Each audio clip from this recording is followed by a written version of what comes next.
जय सिया राम। आप सुन रहे हैं कैपिटल रेडियो अयोध्या। मैं हूं भावना राय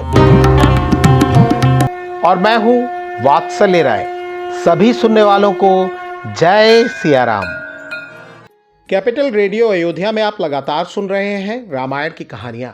आगे बढ़ने से पहले हम आपको बता दें कि हमेशा की तरह इस कार्यक्रम में भी आप मंदिर मुकुट मुखारविंद गोवर्धन के सेवायत कृष्णा भारद्वाज से सुनेंगे रामचरितमानस का एक अंश। रामायण का अर्थ है रामकायन, यानी भगवान श्री राम की यात्रा। ये वो यात्रा पथ है जिस पर बढ़ते हुए राजकुमार राम मर्यादा पुरुषोत्तम भगवान हो गए। पिछले अंक में हमने आपको धनुष यज्ञ के पहले भगवान राम और लक्ष्मण जी के बीच हुए संवाद की कथा सुनाई। अगर आपने वो एपिसोड नहीं सुना है तो हमारे YouTube चैनल और Facebook पेज पर जाकर सुन सकते हैं। उसका लिंक भी हम डिस्क्रिप्शन बॉक्स में साझा कर रहे हैं। अब आगे की कथा।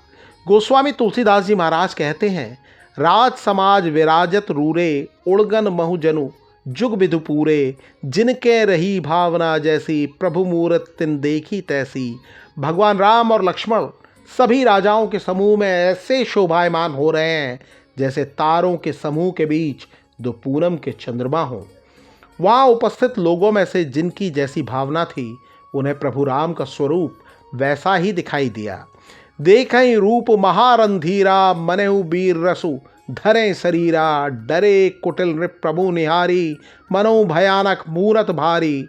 भगवान राम को देखकर वहाँ उपस्थित राजाओं को लगा मानो वीर रस शरीर धारण करके आ गया हो।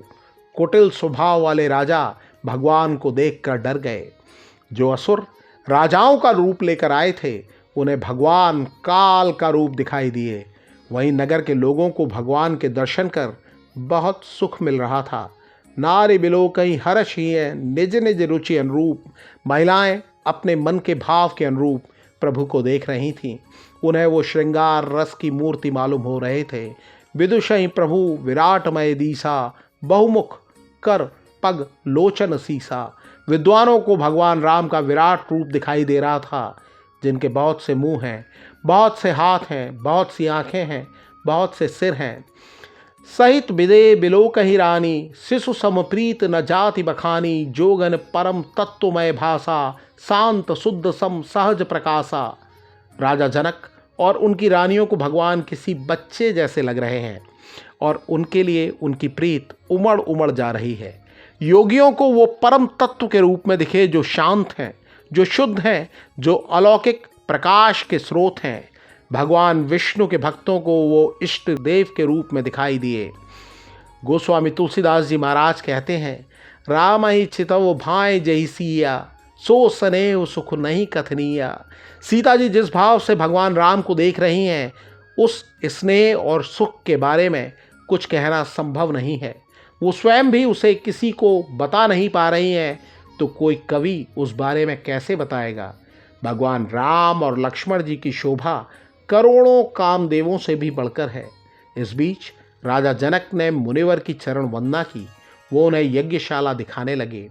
भगवान राम और लक्ष्मण जहाँ जहाँ जाते लोग उन्हें टकटकी बांध कर देखते। सभी को लगा कि भगवान उन्हें ही देख रहे हैं। इस एपिसोड में इतना ही। अगले अंक में हम आपको सुनाएंगे आगे की कथा। कार्यक्रम को पसंद करने और शेयर करने के लिए हम आप सभी सुनने वालों के बहुत आभारी हैं। और अब प्रभु श्री राम के चरित का बखान सुना रहे हैं मंदिर मुकुट मुखारविंद गोवर्धन के सेवायत कृष्णा भारद्वाज। ओम श्री गुरुवे नमः। ओम श्री गणेशाय नमः। ओम श्री रामचंद्राय नमः। ओम श्री हनुमते नमः। जय सिया राम। नारद श्राप दीन एक बारा, कलप एक ते लगी अवतारा। गिरिजा चकित भई सुनी वाणी, नारद विष्णु भगत पुनि ज्ञानी। एक बार नारद जी ने शाप दिया, अतः एक कल्प में उसके लिए अवतार हुआ।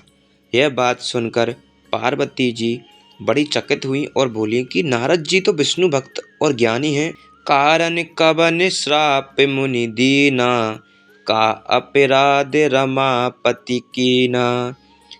यह प्रसंग मोहि कहु पुरारी, मुनि मन मोह आचरज भारी।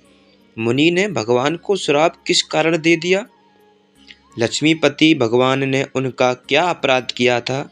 हे पुरारी शंकर जी, यह कथा मुझसे कहिए। मुनि नारद के मन में मोह होना बड़े आश्चर्य की बात है। बोले बेहसी महेश तब, ज्ञानी मूड ना कोई। जहि जस रघुपति करई जब, सो तस ते छन होई। सियावर राम जय जय राम, मेरे प्रभु राम करो कल्याण। मंगल भवन अमंगल हारी, द्रवहु दशरथ अजर बिहारी। दीन दयाल विरिदु संभारी, हरऊ नाथ मम संकट भारी। जय राम जय राम जय जय राम, सिया राम जय राम जय जय राम। तब महादेव जी ने हंसकर कहा, ना कोई ज्ञानी है ना मूर्ख। श्री रघुनाथ जी जब जिसको जैसा करते हैं वह उसी क्षण वैसा ही हो जाता है। कहु राम गुण गाथ भारद्वाज, सादर सुनऊ भव भंजन रघुनाथ बजु। तुलसी तज मान मद। याज्ञवल्क्य जी कहते हैं, हे भारद्वाज, मैं श्री रामचंद्र जी के गुणों की कथा कहता हूँ, तुम आदर से सुनो। तुलसीदास जी कहते हैं, मान और मद को छोड़कर आवागमन का नाश करने वाले रघुनाथ जी को भजो। हिमगिरि गुहा एक अति पावनी, बह समीप सुरि सरी सुहावनी। आश्रम परम पुनीत सुहावा, देखि देव ऋषि मन अति भावा। हिमालय पर्वत में एक बड़ी पवित्र गुफा थी। उसके समीप ही सुंदर गंगा जी बहती थी। वह परम पवित्र सुंदर आश्रम देखने पर नारद जी के मन को बहुत ही सुहावना लगा। निरखि शैल सरि विपिन विवागा, भयउ रमापति पद अनुरागा। सुमिरत हरि श्राप गति बाधी, सहज विमल मन लागी समाधि। पर्वत, नदी और वन के सुंदर विभागों को देखकर नारद जी का लक्ष्मीकांत भगवान के चरणों में प्रेम हो गया। भगवान का स्मरण करते ही उन नारद मुनि के साप उन्हें दक्ष प्रजापति ने दिया था और जिसके कारण वे एक स्थान पर नहीं ठहर सकते थे, गति रुक गई और मन के स्वभाव की निर्बल होने से उनकी समाधि लग गई। मुनि गति देख सोरे से डराना, कामई बोली की न सनिमाना। सहित सहाय जाऊ मम हेतु, चले हर सिंह जल चर के तू।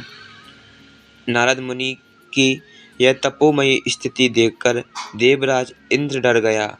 उसने कामदेव को बुलाकर उसका आदर सत्कार किया और कहा कि मेरे हित के लिए तुम अपने सहायकों को सहित नारद की समाधि भंग करने को जाओ।